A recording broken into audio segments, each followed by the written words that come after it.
Assalamualaikum warahmatullahi wabarakatuh. Saya Aliza Najwa Salsabila akan mempresentasikan tentang analisis budaya organisasi terhadap komitmen kerja karyawan. Yang pertama, pendahuluan. Latar belakang masalah. Komitmen kerja sangat diperlukan dan penting bagi karyawan yang berkualitas dan produktif. Dalam penerapan komitmen kerja karyawan yang berkualitas dan produktif merupakan salah satu sumber keunggulan bersaing bagi suatu organisasi. Selain itu, efektivitas organisasi dan pencapaian visi dan misi perusahaan juga dipengaruhi oleh kemampuan karyawan dalam bekerja secara individu maupun kelompok. Dalam upaya mencapai kemajuan organisasi, perusahaan dihadapkan pada beberapa permasalahan yang terkait dengan perilaku karyawan dalam upaya peningkatan kinerja karyawan atau organisasi. Oleh sebab itu, agar budaya organisasi dapat diterapkan dengan baik, bisa dilakukan juga dengan cara menerapkan komitmen kerja karyawan. Data atau masalah saat ini.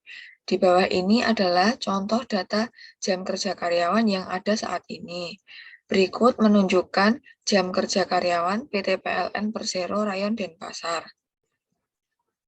B. Rumusan masalah. Yang pertama yaitu, seberapa baik budaya organisasi di sebuah perusahaan. Yang kedua, seberapa baik komitmen kerja karyawan di sebuah perusahaan.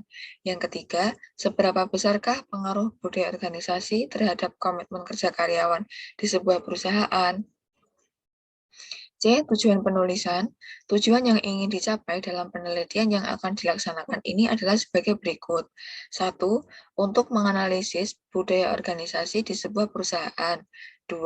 Untuk menganalisis komitmen kerja karyawan di sebuah perusahaan. 3. Untuk menganalisis seberapa besarkah pengaruh budaya organisasi terhadap komitmen kerja karyawan di sebuah perusahaan.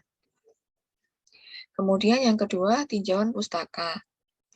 Variabel penelitian X menurut 3 pakar memiliki kesimpulan budaya organisasi adalah sistem nilai yang diperoleh dan dikembangkan oleh pola kebiasaan dan filosofi inti organisasi. Filosofi organisasi ini meliputi keyakinan, nilai-nilai, norma, dan tindakan yang merupakan karakteristik inti dari bagaimana sesuatu dilakukan, yang mana hal ini dibuat dan dikembangkan oleh organisasi untuk mengatasi masalah organisasi, baik masalah integrasi internal maupun masalah adaptasi eksternal.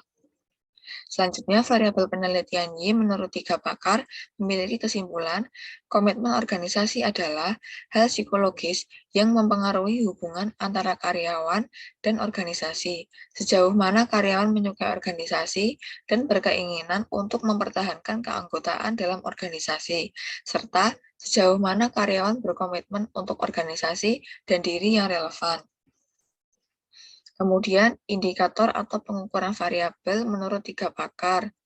Variabel X memiliki kesimpulan, karakteristik budaya organisasi dapat dilihat dari 4 indikator atau pengukuran, yaitu keyakinan atau kepercayaan, nilai-nilai, norma, dan sikap.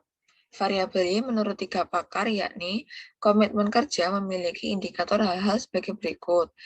Yang pertama, budaya keterbukaan, kepuasan kerja, kesempatan individu untuk berkembang, arah organisasi, dan juga reward yang sesuai dengan kebutuhan. Faktor yang mempengaruhi variabel menurut 3 pakar, variabel X memiliki kesimpulan budaya organisasi memiliki pengaruh yang positif dan signifikan terhadap komitmen kerja karyawan. Variabel Y memiliki kesimpulan komitmen organisasi dipengaruhi oleh faktor-faktor yang berasal dari indikator komitmen organisasi itu sendiri. Selanjutnya hipotesis.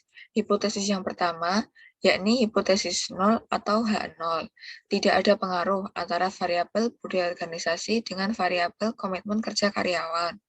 Hipotesis yang kedua yakni hipotesis alternatif atau HA.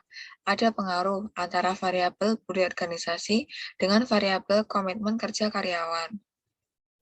Kemudian kerangka pemikiran, budaya organisasi yang meliputi norma-norma, nilai-nilai, dan juga aturan memiliki pengaruh terhadap komitmen kerja. Yang ketiga, metode penelitian. Jenis penelitian yang digunakan pada penelitian ini adalah penelitian kualitatif. Objek penelitiannya berupa populasi dan sampel penelitian, yakni populasi seluruh karyawan pada perusahaan, dan untuk sampel, sampel jenuh dari seluruh karyawan perusahaan. Data dan sumber data yang digunakan adalah data primer, berdasarkan hasil data yang dikumpulkan oleh peneliti. Metode pengumpulan data yang digunakan adalah menggunakan penelitian survei atau menggunakan angket, karena bertujuan untuk mengumpulkan data informasi dan responden yang dianggap mampu memberikan informasi yang berhubungan dengan masalah. Selanjutnya, alat analisis data yang digunakan adalah analisis statistik deskriptif. Kemudian, penyajian hasil analisis, bentuk penyajian data kualitatif bisa berupa teks naratif atau berbentuk catatan lapangan, matriks, grafik, jaringan, ataupun bagan. Melalui penyajian data tersebut, maka nantinya data akan terorganisasikan dan tersusun dalam pola hubungan sehingga akan semakin mudah dipahami. Berikut adalah contoh penyajian data kualitatif. Kesimpulan, dapat diambil kesimpulan bahwa sikap karyawan terhadap budaya organisasi yang ada cenderung positif, karena budaya organisasi mampu mengubah perilaku setiap karyawan dan dapat meningkatkan kinerja karyawan, serta membuat setiap karyawan mempunyai rasa memiliki dan komitmen yang kuat terhadap perusahaan. Sekian presentasi dari saya, kurang lebihnya mohon maaf. Terima kasih. Wassalamualaikum warahmatullahi wabarakatuh.